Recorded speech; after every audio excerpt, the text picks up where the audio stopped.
प्रधानमंत्री मनमोहन सिंह ने देशवासियों से सांप्रदायिक ताकतों का हर समय और हर स्तर पर विरोध करने का आह्वान किया है। पीएम ने कहा है कि सांप्रदायिक ताकतों को चुनाव में परास्त करने की जरूरत है। पीएम ने विश्व प्रसिद्ध सरोद वादक अमजद अली खान को राजीव गांधी राष्ट्रीय सद्भावना पुरस्कार दिए जाने के मौके पर कहा कि भारत एक विशाल अनेक धर्मों, संप्रदायों और संस्कृतियों का देश है। कई बार इस विविधता का नाजायज फायदा उठाते हुए बांटने की कोशिश की जाती है। इन कोशिशों को नाकाम करना सभी राजनीतिक दलों, समाज के सभी वर्गों और हम सभी का फर्ज है। प्रधानमंत्री ने कहा कि इन ताकतों का हर वक्त और हर स्तर पर विरोध किया जाना चाहिए। रोजमर्रा की जिंदगी के साथ साथ चुनावों में भी इन्हें रोकने की जरूरत है। साधु संतों की प्रस्तावित 84 कोसी परिक्रमा को लेकर हिंदू संगठनों और यूपी सरकार में टकराव बढ़ता नजर आ रहा है। यूपी सरकार की ओर से इस यात्रा के लिए इजाजत देने से इनकार करने के बाद अब बीएचपी विरोध पर उतर आई है। बीएचपी ने ऐलान किया है कि ये यात्रा नहीं रुकेगी और अगर जबरन इस यात्रा को रोकने की कोशिश की गई तो इसके देश भर में नतीजे अच्छे नहीं होंगे। बीएचपी ने आरोप लगाया है कि एसपी सरकार के एक मंत्री के दबाव की वजह से ही समाजवादी पार्टी की सरकार तुष्टीकरण में लगी है। बीएचपी ने यूपी सरकार से अपील की है कि इस मामले में वो अपने फैसले पर एक बार फिर से विचार करें। बता दें कि 20 दिन की इस यात्रा को 25 अगस्त से शुरू करने का ऐलान किया गया है। अहमदाबाद में बीएचपी और बजरंग दल के प्रदर्शन के दौरान पुलिस और कार्यकर्ता आमने सामने हो गए, जिसके बाद पुलिस ने कार्यकर्ताओं पर जमकर लाठीचार्ज की। पुलिस और कार्यकर्ताओं के बीच करीब 15 मिनट तक झड़प होती रही। पुलिस की लाठीचार्ज में 10 से ज्यादा कार्यकर्ताओं को चोटें आई हैं, जिन्हें सरकारी अस्पताल में भर्ती करा दिया गया है। दरअसल विरोध प्रदर्शन कर रहे बीएचपी और बजरंग दल के कार्यकर्ताओं ने जब कमिश्नर ऑफिस के अंदर जाने की कोशिश की तो पुलिस को लाठीचार्ज करना पड़ा। बीएचपी और बजरंग दल के कार्यकर्ता अपने साथियों की गिरफ्तारी का विरोध कर रहे थे। कांग्रेस अध्यक्ष सोनिया गांधी ने पूर्व प्रधानमंत्री राजीव गांधी के जन्मदिन के मौके पर दिल्ली में खाद्य सुरक्षा कार्यक्रम की शुरुआत की। सोनिया ने अनेक महिलाओं को अनाज के पैकेट और आधार आधारित स्मार्ट कार्ड सौंप कर इस योजना का शुभारंभ किया। सोनिया गांधी ने आम आदमी के जीवन में क्रांतिकारी बदलाव लाने के लिए यूपीए सरकार की सराहना की, लेकिन साथ ही कहा कि संघर्ष अभी खत्म नहीं हुआ है और अभी बहुत कुछ किया जाना है। सोनिया गांधी ने कहा कि 125 करोड़ की आबादी वाले इस देश के 80 करोड़ से अधिक लोगों को खाद्य सुरक्षा कार्यक्रम के तहत सस्ता अनाज दिया जाएगा। इससे ग्रामीण क्षेत्र की 75% और शहरी क्षेत्रों की 50% आबादी को योजना का लाभ मिलेगा। भारत ने चीन को करारा जवाब देते हुए लद्दाख के दौलत बेग ओल्डी एयरबेस पर पहली बार C-130J सुपर हरक्यूलस विमान को उतारा है। इसे इंडियन एयरफोर्स की एक बड़ी कामयाबी और चीन को कड़ा संदेश देने की कोशिश के तौर पर देखा जा रहा है। गाजियाबाद से उड़ान भरने वाले वायुसेना की इस गजराज ने मंगलवार को करीब शाम 7 बजे लैंडिंग की। दौलत बेग ओल्डी एयरबेस 5065 मीटर की ऊंचाई पर है। ये एयरबेस चीन से लगने वाली लाइन ऑफ एक्चुअल कंट्रोल के बेहद करीब है। ये पहली बार है जब लद्दाख में 5000 मीटर की ऊंचाई पर एयरफोर्स ने दुनिया का सबसे बड़ा फौजी विमान उतारा है। चीन को भारत के दौलत बेग ओल्डी एयरबेस के इस्तेमाल पर हमेशा ऐतराज रहा है। ये हवाई पट्टी 1965 में पाकिस्तान से जंग के बाद बंद कर दी गई थी। साल 2008 में एयरफोर्स ने AN-32 विमान उतारकर इसे फिर से चालू किया था। भारतीय सेना की इस आक्रामक नीति के बदले में हाल ही में चीनी सैनिक दौलत बेग ओल्डी सेक्टर में घुस आए थे। बता दें कि चीन ने पिछले दिनों इसी इलाके में कई बार सीमा का उल्लंघन किया था, जिस वजह से दोनों देशों के बीच तनाव बढ़ गया था। अब भारत ने इस इलाके में हरक्यूलस विमान को उतारकर चीन को कड़ा संदेश देने की कोशिश की है। हाल ही में विदेश मंत्री सलमान खुर्शीद ने कहा था कि चीन के साथ दब्बू की तरह नहीं बल्कि मजबूती और आत्मविश्वास के साथ बातचीत करने की जरूरत है। भारत की स्वदेशी तकनीक से निर्मित विमान वाहक पोत और दूसरे विश्व युद्ध के बाद जापान के सबसे बड़े युद्धक पोत को चीन अपने लिए खतरा मान रहा है। चीन की सरकारी मीडिया में आई एक खबर के मुताबिक चीन ने आरोप लगाया है कि कुछ देश बीजिंग की शक्ति को संतुलित करने के लिए नई दिल्ली का समर्थन कर रहे हैं। ग्लोबल टाइम्स की वेबसाइट के एक लेख में कहा गया है कि भारत के INS विक्रांत और जापान के हेलीकॉप्टर वाहक का सेना में शामिल किया जाना चीन के लिए चेतावनी की भांति है। चीन के विद्वानों का मानना है कि कई देश आधुनिक हथियार विकसित करने में भारत की मदद कर रहे हैं और वो ऐसा सिर्फ लाभ के लिए नहीं बल्कि चीन की शक्ति को संतुलित करने के लिए भी कर रहे हैं।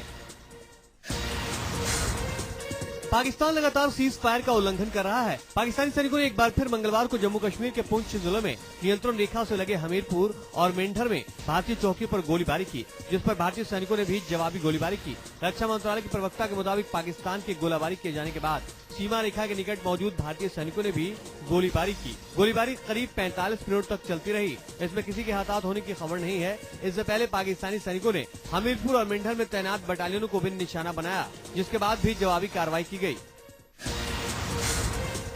कड़ी सुरक्षा के बावजूद आतंकवादी अब्दुल करीम टुंडा पर मंगलवार को हिंदू सेना के कार्यकर्ताओं ने हमला कर दिया। टुंडा पर हमला दिल्ली की एक अदालत परिसर में किया गया। हिंदू सेना के कार्यकर्ताओं ने टुंडा की पीठ और पेट पर वार किया। हमलावर का प्रयास संदिग्ध आतंकवादी के मुंह पर थप्पड़ मारने का था, लेकिन टुंडा के साथ चल रहे पुलिसकर्मियों ने उसे रोक दिया। अदालत ने टुंडा से देश भर में हुए 37 बम विस्फोटों के मामले में पूछताछ करने के लिए उसे 4 दिन की पुलिस हिरासत में भेज दिया है। दिल्ली पुलिस ने टुंडा की 10 दिन की हिरासत की मांग की थी, ताकि कई आतंकवादी संगठनों से उसके संबंधों की जांच के लिए उसे राजधानी दिल्ली के बाहर 3 जगहों पर ले जाया जा सके। लश्कर तैयबा के बम विशेषज्ञ 10 दिन की हिरासत की मांग की थी, ताकि कई आतंकवादी संगठनों से उसके संबंधों की जांच के लिए उसे राजधानी दिल्ली के बाहर 3 जगहों पर ले जाया जा सके।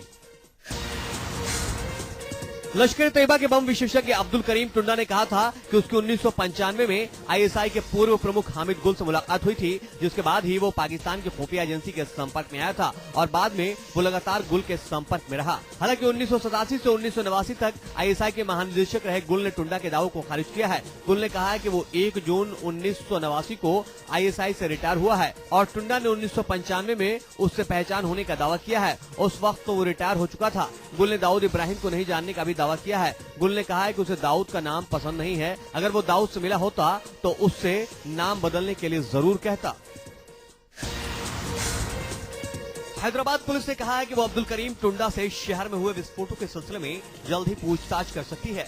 हैदराबाद पुलिस आयुक्त अनुराग शर्मा के मुताबिक टुंडा हैदराबाद में हुए बम विस्फोटों में शामिल रहा है। हैदराबाद पुलिस की विशेष जांच दल ऐसे मामलों में टुंडा की निभाई गई भूमिका के संबंध में जानकारी जुटा रही है। पुलिस के मुताबिक अगर जरूरत पड़ी तो उसे ट्रांजिट रिमांड पर पूछताछ के लिए हैदराबाद लाया भी जा सकता है। दिल्ली पुलिस के मुताबिक 1993 के मुंबई सीरियल बम विस्फोट, 1997, 1998 दिल्ली बम विस्फोट और उत्तर प्रदेश में सीरियल बम विस्फोट के साथ ही पानीपत, सोनीपत, लुधियाना और हैदराबाद में हुए बम विस्फोटों के मामले में टुंडा की तलाश थी। दुनिया भर में तेजी से बदल रहे मौसम से होने वाले खतरों की आशंकाओं पर दुनिया भर में चर्चा हो रही है, लेकिन असल खतरा दुनिया भर में समुद्र के किनारे बसे शहरों और वहां रह रहे लोगों पर मंडरा रहा है। दुनिया के 20 ऐसे शहर हैं जिनका आने वाले सालों में नामो निशान तक मिट सकता है और उन शहरों की जल्द समाधि बन सकती है। वर्ल्ड बैंक के नए अध्ययन में कहा गया है कि अगर दुनिया भर की सरकारें इस विनाश की आहट समय रहते नहीं सुनेगी और बाढ़ से बचने के तरीकों पर गौर नहीं करेंगी तो दुनिया के इन शहरों को बर्बाद होने से नहीं बचाया जा सकता है। साल 2050 तक इन शहरों में बाढ़ से होने वाला नुकसान 63 लाख करोड़ रुपए का होगा। मुंबई के चेंबूर इलाके के मछुआरों के गांव में हैरान करने वाला मामला सामने आया है। गांव में एक ठग ने लोगों की आंखों में धूल झोंक कर करोड़ों का सोना और लाखों की नकदी लेकर फरार हो गया। दरअसल नारली पूर्णिमा मछुआरों का सबसे बड़ा पर्व होता है, जिससे पहले मछुआरे अपनी मेहनत से कमाए पैसे से सोना खरीदते हैं और जेवरातों पर सोने के पॉलिश कराते थे। इसके लिए वो गांव के ही राजू सोनार के पास जाते थे। राजू सोनार पिछले 5 सालों से इस गांव में काम कर रहा था और गांव के लोगों का विश्वास जीत चुका था, जिसका ही नतीजा था कि गांव वाले लाखों रुपए और जेवरात राजू को दे दिया करते थे। लेकिन गांव वालों के विश्वास को धोखा देकर राजू सोनार 90 लोगों को ठग कर चलते बना। वाराणसी में 14 साल का बच्चा अपने ऊपर लगे मोबाइल चोरी का झूठा आरोप सह नहीं सका और अपनी जान दे दी। हैरान कर देने वाली ये घटना वाराणसी के मंडुआडीह थाना इलाके के नाथोपुर इलाके की है। बताया जाता है कि सुबह के वक्त जब 14 साल का शुभम पटेल नहीं दिखा तो घर वालों उसे ढूंढते उसके कमरे में पहुंचे, जहां उसकी लाश कपड़े के सहारे पंखे से लटक रही थी। सूचना पर मौके पर पहुंची पुलिस ने शव और सुसाइड नोट को कब्जे में लेकर पोस्टमार्टम के लिए भेज दिया है। शिवम के सुसाइड नोट से ही आत्महत्या की वजह का पता चल पाया है, जिसमें उसने लिखा है कि वो चोर नहीं है और वो बहुत दूर जा रहा है। दरअसल कुछ दिनों पहले शिवम अपने रिश्तेदार के यहाँ गया था, जहां उसने मोबाइल पर गेम खेलते खेलते मोबाइल को अपने बैग में रख लिया और भूलकर अपने घर चलाया था, जिसके बाद ही उस पर चोरी का इल्जाम लगा, जिससे घबराकर उसने अपनी जान दे दी। मायानगरी मुंबई में एक स्मॉल टाइम एक्टर और मॉडल का आरोप है कि जिस घर में वो रहती थी उसके मालिक ने उन्हें बगैर नोटिस दिए बाहर निकाल दिया, जिसके बाद नौबत ये आ गई कि उन्हें अपने मंगेतर के साथ 15 दिनों तक गाड़ी में ही समय गुजारना पड़ गया। मॉडल शेफाली सिंह का दावा है कि उसे जबरन घर से बाहर निकाल दिया गया और उसका सामान बाहर फेंक दिया गया। दूसरी ओर मकान मालिक इजराइल शेख का कहना है कि उसे 3 महीने का बिजली बिल और मकान का किराया नहीं दिया गया। मॉडल ने मकान मालिक इजराइल शेख पर 1 लाख नगद और सोने की चेन और अंगूठी की चोरी का इल्जाम भी लगाया है। तेलुगु फिल्मों की उभरती अभिनेत्री शाई शिरीष आखिरकार पुलिस के सामने आ गई। पुलिस के सामने शिरीष ने अपने सौतेले पिता पर ही उसके घर से इस तरह चले जाने और उसके साथ शारीरिक यातनाएं दिए जाने का आरोप लगाया है। अब तो यह है कि पुलिस अभिनेत्री शिरीष को नाबालिग बता रही है। वहीं शिरीष का दावा है कि वो बालिग है और उसे अपनी जिंदगी से जुड़े तमाम फैसले लेने का पूरा अधिकार है। देश के एक धार्मिक समुदाय में मुसलमानों का जीवन स्तर सबसे नीचे आंका गया है और वे रोज औसतन महज 32.66 रुपए प्रति व्यक्ति में जीवन गुजारते हैं। एक सरकारी सर्वे भारत के प्रमुख धर्म समूहों में रोजगार और बेरोजगारी की स्थिति में ये नतीजा निकाला गया है। ये सर्वे राष्ट्रीय नमूना सर्वे संगठन यानी NSSO ने कराया है। इसके मुताबिक सिख समुदाय का औसतन प्रति व्यक्ति खर्च 55 रुपए 30 पैसे प्रतिदिन है। हिंदुओं में 37 रुपए 50 पैसे प्रतिदिन और ईसाइयों में 51 रुपए 43 पैसे प्रतिदिन आंका गया है। सर्वे के मुताबिक अखिल भारतीय स्तर पर 2009-2010 में सिख समुदाय के परिवारों में औसत मासिक प्रति व्यक्ति खर्च 1659 रुपए और मुस्लिम परिवारों में औसतन प्रति व्यक्ति मासिक खर्च 980 रुपए रहा था। बिहार के मुख्यमंत्री नीतीश कुमार और गुजरात के मुख्यमंत्री नरेंद्र मोदी अब तक सिर्फ सियासत के मैदान में आमने सामने थे, लेकिन अब राखी के दंगल में भी उनका मुकाबला शुरू हो गया है। बिहार में इस साल रक्षाबंधन पर नीतीश और मोदी की राखी जमकर बिक रही है। बिहार की राजधानी पटना के राखी व्यापारियों के मुताबिक इस साल राखी के दाम में 15 से 20% का इजाफा हुआ है। इसमें नीतीश और मोदी की तस्वीर वाली राखियों की डिमांड सबसे ज्यादा है। अगले साल होने वाले लोकसभा चुनाव को लेकर भी राखी बाजार में तैयारी की गई थी। फैंसी राखी बाजार में नीतीश और मोदी के अलावा राहुल गांधी, अन्ना हजारे और कई क्रिकेट खिलाड़ियों के चेहरों वाली राखी बाजार में उपलब्ध है। व्यापारियों ने बताया कि सबसे ज्यादा डिमांड नरेंद्र मोदी की तस्वीर वाली राखी की है। भाई बहन के अटूट प्रेम का त्योहार रक्षाबंधन है। रक्षाबंधन का त्योहार आज भी देश के कई हिस्सों में मनाया जाएगा। बता दें कि देश के कई हिस्सों में मंगलवार को भी रक्षाबंधन का त्योहार मनाया गया था। इस मौके पर बहनें भाइयों की कलाई पर राखी बांधती है। इसे राखी का त्योहार भी कहा जाता है। रक्षाबंधन पर भाई अपनी बहन की रक्षा करने की प्रतिज्ञा करते हैं।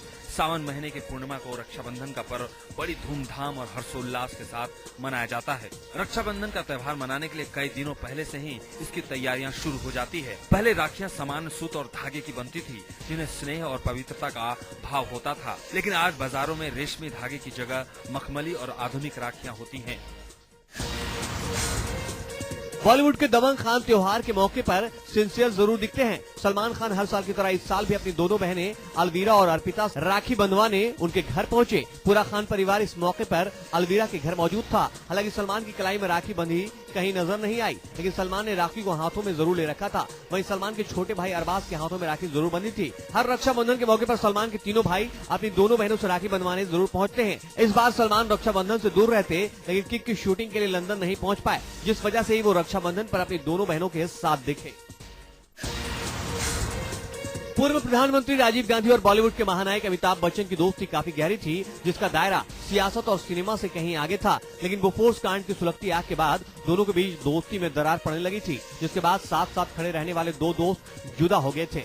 रिश्तों में दूरियां बढ़ती गई। इस बीच राजीव गांधी की हत्या हो गई। दोनों परिवारों के बीच बातचीत तक बंद थी, लेकिन सालों बाद अमिताभ बच्चन ने जब अपने दोस्त को जन्मदिन पर याद किया तो लगा कि कभी कोई गिला शिकवा था ही नहीं।